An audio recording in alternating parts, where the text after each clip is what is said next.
Hi everyone, and for today's video, mag-aano tayo, makeover tayo ng mini room. Ayan, tingnan nyo na.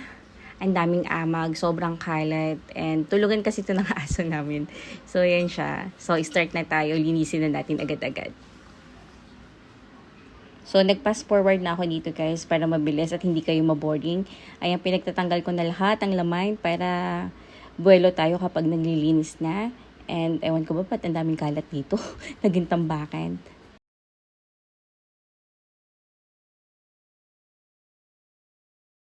And ito, lalabas ko na ito. Napakabigat nito guys.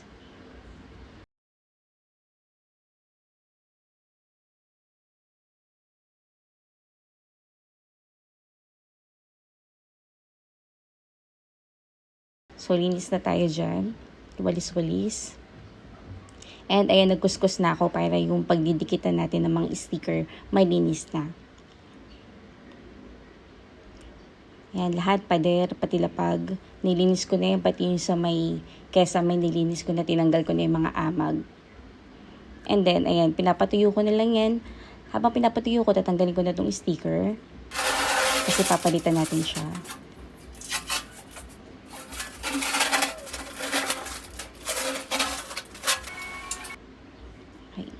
Ayan, nililinis ko yung pader sa bandang taas. And then, ikakabitan natin to. Ayan, guys, sobrang mura lang yan. 5 pesos lang yung isang pirasong ganyan. So, ayan, tatakpan na natin yung stain ng amag.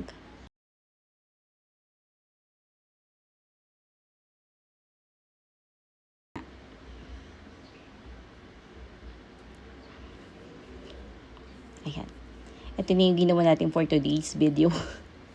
Sobrang napagod ako dyan. So, second day na to. Nagdikit na ako ng sticker. So, sa bandang dyan, sa side na yan, dalawang roll yung nagamit ko. Sabi doon, ano daw siya, 10 meters. Pero parang walang 10 meters. Tapos, nag-install na ako dyan ng shelf na gagamitin natin. 4 na piraso kasi yung shelf na yun. So, fast forward na natin. Maglalagay na tayo ng sahig, vinyl. Nililinis muna natin para dumikit yung vinyl.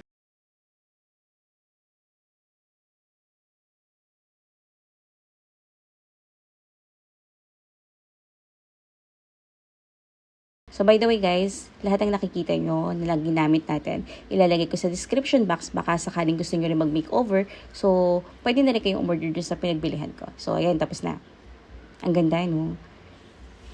And then, medyo kapos pa ako dito eh.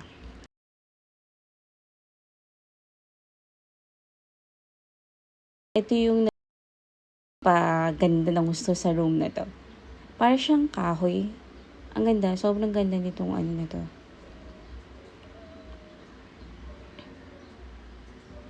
Okay, papakita ko muna sa inyo before para maalala nyo.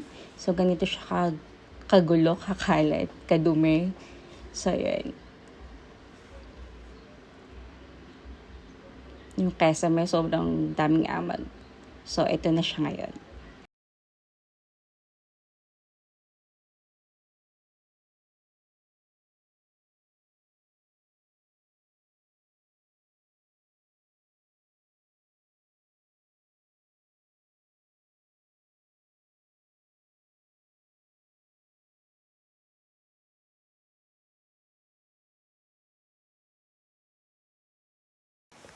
Hi guys, pasok na tayo. Wala talaga kaming door. So, nilagyan ko lang to ng partition para hindi makapasok yung mga aso dito. So, ito guys, kung gusto nyo rin maka-avail ng ganito, ilalagay ko sa description box. Maganda to guys kasi para sa mga bata na rin, kung may mga baby kayo dyan na ayun yung makalabas ng bahay. So, ito siya. Yung floor natin, 30 by 30 yung size niya. 30 by 30 yung size niya. 5 pesos lang din yan guys. Ito, nasa 100 plus. 10 meters na yan, yung haba. And, tingnan nyo naman guys, buhay na buhay yung bulaklak, no? Kasi may 3D effect na siya. And, yung feeling niya, parang may texture din siya pag sasalatin nyo. And make sure lang guys, kapag nagdikit kayo nito, hahanapin nyo yung karugtong. Para hindi siya halatang dikit, di ba? Parang isang buo lang siya na frame, o di ba? Sa ceiling naman, ganda ng ceiling natin. Kung makikita nyo noon, di ba, may mga amag pa yan. So, yung pag-install nito guys, kailangan, kasi sticker siya, dapat malinis yung pagkakabitan. Pupunasan nyo muna. Mas maganda basain nyo muna, tapos patuyuin. Tsaka nyo ilagay yung sticker para mas makapit siya. Dito sa side nito. Di ba? Etong side na to, dito ko natuwa, yung linya na yan. Ang ganda rin ng texture nito, guys. Buhay na buhay. Ang ganda. Tapos, dahil kasi may putol, ginawa ko nilang ng paraan.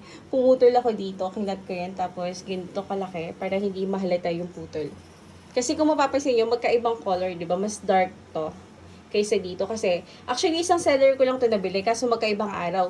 So, kung kayo bibili ng ganito, make sure guys na tama yung sukat nyo. Depende. Mas maganda ng sumobra, wag lang kumulang. Kasi baka magkaibang kulay yung maibigay sa inyo sa susunod. And yung texture nito guys, ganyan. May ano siya, may texture siya. Hindi siya yung mukhang papel lang talaga. Okay?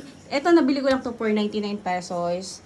Sabi doon 10 meters daw siya, pero parang feeling ko hindi siya 10 meters. Mas maikli siya sa 10 meters. Dalawa na yung nagamit ko dyan na sticker roll. Yung isang roll na kulay green.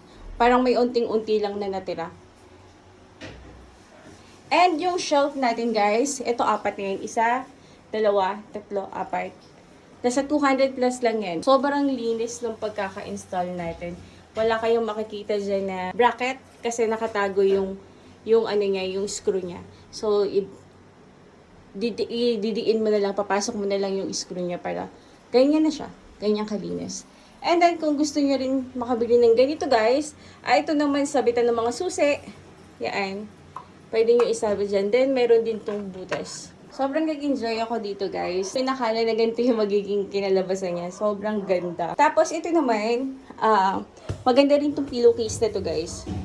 Ang lakas makasosyal. Malaki na siya. Then, para siyang may foam sa loob. Hindi naman ako gumastos ng mahal dito kasi itong mga sticker na to, isang ganito, 5 pesos lang yan guys. Same store lang yan kung saan ko sila nabili. Itong may gold, tapos ito. Mamimili ka na lang. Ilang guys, sana nag-enjoy kayo sa ating makeover. And kung nagustuhan mo yung video ito, please give me a thumbs up. At kung hindi ka pa po nakaka-subscribe, please subscribe sa aking channel. Ay, by the way guys, ito pa lang clock na to. Nabili ko lang dito sa Shopee or Lazada. O sa Shopee yata. Basta ililink ko na lang din. Yun lang guys. Thank you. Thank you. Bye.